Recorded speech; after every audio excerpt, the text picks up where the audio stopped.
नमस्कार दोस्तों, आज हम बात करने जा रहे हैं महाराजा मूवी की। महाराजा एक शांत स्वभाव का आदमी है जो चेन्नई में रंग की सैलून में बार्बर का काम करता है। एक दिन जब वो सड़क के उस पार एक दुकान से खिलौने खरीद रहा होता है, तब अचानक से एक ट्रक एक घर में टक्कर मार देता है। उस घर को जहां महाराजा और उसकी फैमिली मेहमान बनकर आए हुए होते हैं। इस हादसे में उसकी वाइफ की मौत हो जाती है। उसकी बेटी ज्योति बच जाती है क्योंकि एक डस्टबिन गलती से उस पर गिर गया था और उसे ढक लेता है। दर्द भरे इस पल के बाद महाराजा और ज्योति प्यार से उस डस्टबिन का नाम लक्ष्मी रख देते हैं। कुछ सालों बाद एक दिन महाराजा लोकल पुलिस स्टेशन जाता है और कंप्लेंट करता है कि लक्ष्मी चोरी हो गई है। पुलिस वाले पहले हंस पड़ते हैं, सोचते हैं कि कौन डस्टबिन को चोरी होने का केस करता है। पर महाराजा की जिद और इंस्पेक्टर वरदराजन को दिए गए 5 लाख के प्रॉमिस के चलते वो इन्वेस्टिगेशन शुरू कर देता है। और इन्वेस्टिगेशन के बीच पुलिस एक और केस खोलती है, एक बदमाश धन्ना का, जो एक बार फाइट के बाद गायब हो गया था। दूसरी तरफ महाराजा को अपने घर से चोरों के जाने के बाद एक रिसिप्ट मिलती है जो उसे धन्ना तक ले गई। महाराजा ने धन्ना का पीछा किया, उसके गुंडों को पीटा और धन्ना को मजबूर किया कि वो दूसरे 2 लोगों के बारे में बताए जो कि इस सब में शामिल थे। एक उनमें से पुलिस स्टेशन से भी जुड़ा था। बाद में महाराजा धन्ना के सर काट देता है। आज के समय में पुलिस को अभी तक कुछ शक नहीं होता और महाराजा चुपके से पुलिस स्टेशन के आसपास दूसरे सस्पेक्ट्स को ढूंढता रहता है। स्टोरी फ्लैशबैक्स में जाती है। पता चलता है कि सेल्वन और सबरी 2 गुंडे थे जो घर लूटते थे।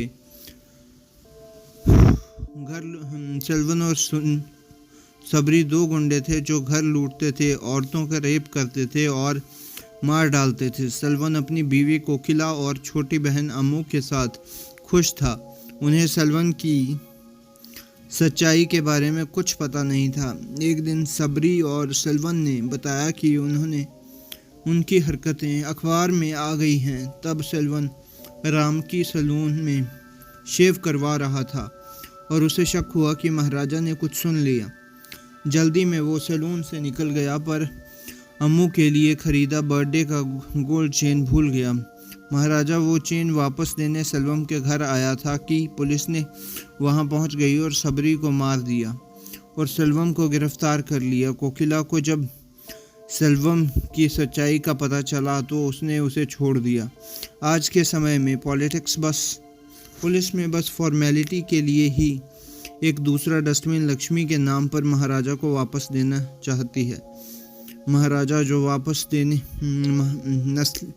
नल्ला शिवम, जो एक पुलिस इन्फॉर्मेंट है, एग्री करता है कि वो नकली चोर बन जाए ताकि केस सॉल्व हो जाए।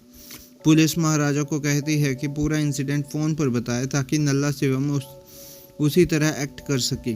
तब महाराजा जो कहानी बताता है असली में जो ज्योति के साथ हुआ था।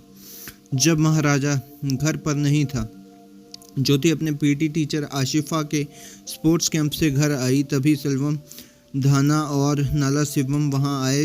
वो महाराजा से बदला लेने आए थे क्योंकि उन्हें लगा था कि उसकी वजह से सेल्वम जेल गया और कोकिला ने उसे छोड़ दिया।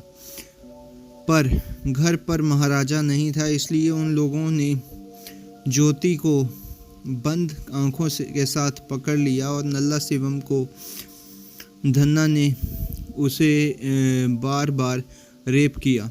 ज्योति हॉस्पिटल में थी और उसने अपने पापा से कहा कि वो खुद अपने अटैकर्स के सामना करना चाहती है। महाराजा गिल्ट और गुस्से में घर तोड़ दिया और बेहोश हो गया। उसे एक सांप ने जगाया। तब से उसने धन्ना को मार दिया और डस्टबिन वाली कहानी पुलिस को सुनाई ताकि असली सच्चाई छुपी रहे। इंस्पेक्टर वरदराजन और उसकी टीम नल्ला शिवम को महाराजा के घर ले जाती है लक्ष्मी को वापस देने। वहां वो नल्ला शिवम को रिवील करते हैं कि उन्होंने धन्ना की मौत की इन्वेस्टिगेशन में जान लिया था कि नल्ला शिवम और सेल्वम ने ही ज्योति के साथ रेप किया था।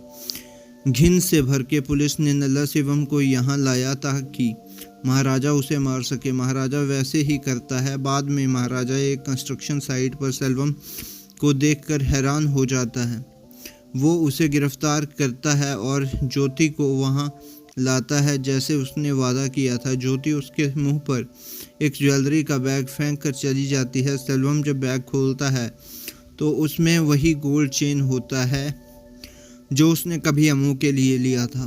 पता चलता है कि सेल्वम जब जेल गया था तब महाराजा उसकी बीवी और बेटी कोकिला के घर इस चेन को लौटाने गए थे, पर कोकिला ने चेन लेने से मना कर दिया। उसने अपने पति के पापों की याद आती थी। जब महाराजा कोकिला के घर से निकला तो वो अम्मू के लिए एक टॉय खरीद रहा था। तभी ट्रक ने कोकिला के घर को टक्कर मार दी। सब मर गए, सिर्फ अम्मू बची थी जो डस्टबिन लक्ष्मी की वजह से बच गई। महाराजा ने अम्मू को गोद ले लिया, उसका नाम बदल कर ज्योति रख दिया और उसे अपनी बेटी की तरह पाला। आज सेल्वम ज्योति के कंधे पर वही निशान देखता है जो कभी अम्मू के कंधे पर था। उसे समझ आता है कि उसने अनजाने में ही अपनी ही बेटी को बर्बाद कर दिया। गिल्ट में वो बिल्डिंग से कूदकर अपनी जान दे देता है। फिल्म ख़त्म होती है जब उसका खून ज्योति के पैरों के निशान पर गिर जाता है। तो दोस्तों ये मूवी थी, काफ़ी इमोशनल मूवी थी, आप देख सकते हैं, अच्छी मूवी है, देख सकते हो। ये था मेरा रिव्यू। मैं मिलता हूँ आपको किसी और मूवी के रिव्यू के साथ, तब तक के लिए बाय।